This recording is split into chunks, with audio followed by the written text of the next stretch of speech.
Assalamualaikum warahmatullahi wabarakatuh. Halo anak-anak hebat kelas 6. Kali ini kita akan belajar bersama kembali materi IPA tema 7 tentang ciri pubertas laki-laki dan perempuan dengan kesehatan reproduksi. Nah, materinya masih sama dengan materi IPA tema 6. Masa pubertas. Masih ingatkah kamu apa yang dimaksud dengan masa pubertas? Masa pubertas adalah masa ketika manusia mengalami pertumbuhan yang sangat pesat untuk mencapai kedewasaan. Perubahan-perubahan yang terjadi pada tubuh seseorang pada masa pubertas dinamakan gejala pubertas. Sekarang coba kamu perhatikan gambar berikut ini. Setelah kamu mengamati gambar, apa perbedaan fisik laki-laki sebelum dan setelah masa pubertas? Pada masa anak-anak menuju masa pubertas akan terjadi perubahan sekunder, yaitu perubahan fisik yang tampak pada tubuh. Berikut adalah ciri-ciri perubahan sekunder yang dialami oleh laki-laki pada masa pubertas.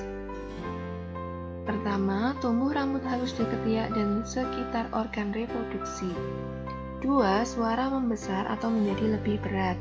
3. Jakun tumbuh dan membesar. 4. Tumbuh kumis, cambang, dan jenggot. 5. Dada menjadi lebih bidang. Yang keenam, muncul bau badan dan jerawat. Pada laki-laki, selain mengalami perubahan sekunder, juga mengalami perubahan primer. Ciri perubahan primer pada laki-laki adalah mengalami mimpi basah. Pada laki-laki, dia akan mengeluarkan sperma. Perubahan ini menandakan bahwa sistem reproduksinya telah berfungsi. Sama halnya dengan laki-laki, pada perempuan juga akan mengalami perubahan sekunder. Berikut adalah ciri-ciri perubahan sekunder yang dialami oleh perempuan pada masa pubertas. Pertama, tumbuh rambut halus di ketiak dan sekitar organ reproduksi. 2. Suara menjadi lebih nyaring atau melengking. Yang ketiga, pinggul dan payudara membesar. Keempat, kulit menjadi lebih halus. Yang kelima, muncul bau badan dan jerawat. Pada perempuan, selain mengalami perubahan sekunder, juga mengalami perubahan primer. Ciri primer pada perempuan adalah mengalami menstruasi, di mana pada awalnya mulai diproduksinya sel telur. Pada perempuan, dia akan mengalami menstruasi setiap jangka waktu tertentu, namun pada umumnya setiap 28 hari sekali. Perubahan pada masa pubertas.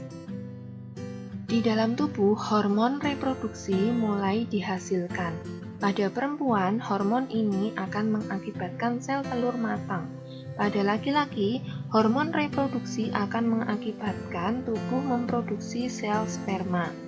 Jika sel telur dan sel sperma bertemu, dapat terjadi pembuahan dan tumbuh menjadi bayi. Perubahan fisik selama masa pubertas kemungkinan akan mempengaruhi kegiatanmu sehari-hari. Mungkin kamu akan merasakan sedikit ketidaknyamanan. Nah, berikut ini adalah cara menyikapi masa pubertas. Yang pertama, menjaga kebersihan tubuh. Dalam masa pubertas, aktivitas kelenjar minyak dan keringat meningkat. Oleh karena itu, mandilah 2 kali sehari dan kenakan pakaian yang mudah menyerap keringat. Yang kedua, menjaga kesehatan dengan memilih makanan sehat dan berolahraga. Makanan diperlukan untuk pertumbuhan badan. Pilihlah makanan yang berasal dari bahan-bahan segar dan diolah dengan cara yang sehat. Misalnya tanpa pengawet, pemanis buatan, atau penyedap rasa. Perbanyak pula minum air putih untuk menggantikan cairan tubuh yang keluar berupa keringat. Yang ketiga, hati-hati dalam bergaul dengan lawan jenis. Pada masa puber, organ reproduksi telah aktif. Oleh karena itu, sebaiknya kamu bergaul dengan lawan jenis dalam batas yang wajar. Hindari berdua-duaan antara laki-laki dan perempuan. Yang keempat, memilih bacaan dan tontonan yang sesuai umur. Saat ini, akses untuk bacaan dan tontonan mudah kita peroleh. Namun, pilihlah bacaan dan tontonan yang baik, menambah wawasan, dan sesuai umurmu. Hindari membaca dan menonton tontonan dewasa. Yang kelima, rajin beribadah sesuai agama masing-masing. Dengan rajin beribadah, kita mendekatkan diri kepada Tuhan. Kita akan mematuhi aturan-aturan agama untuk berperilaku dan berbuat sesuai tuntunan agama. Pada masa pubertas terjadi peningkatan produksi hormon. Peningkatan ini menyebabkan aktifnya kelenjar minyak dan kelenjar keringat.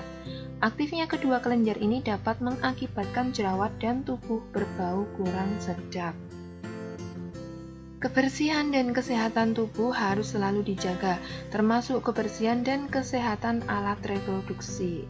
Berikut cara menjaga kebersihan dan kesehatan alat reproduksi. Yang pertama, biasakan mengenakan pakaian dalam dari katun. Gantilah pakaian dalam setiap kali habis mandi atau saat terasa lembab. Yang kedua, bilaslah setiap kali habis buang air kecil. Gunakan air bersih. Setelah dibasuh, keringkan dengan handuk atau tisu. Yang ketiga, bagi remaja putri yang sedang menstruasi, gunakan pembalut yang lembut. Gantilah pembalut setiap kali terasa lembab. Nah, oke anak-anak, untuk materi IPA tema 7 sudah selesai kita pelajari bersama. Semoga kalian bisa memahami dengan baik. Terima kasih telah menyimak video ini. Tetap semangat dan jaga kesehatan. Wassalamualaikum warahmatullahi wabarakatuh.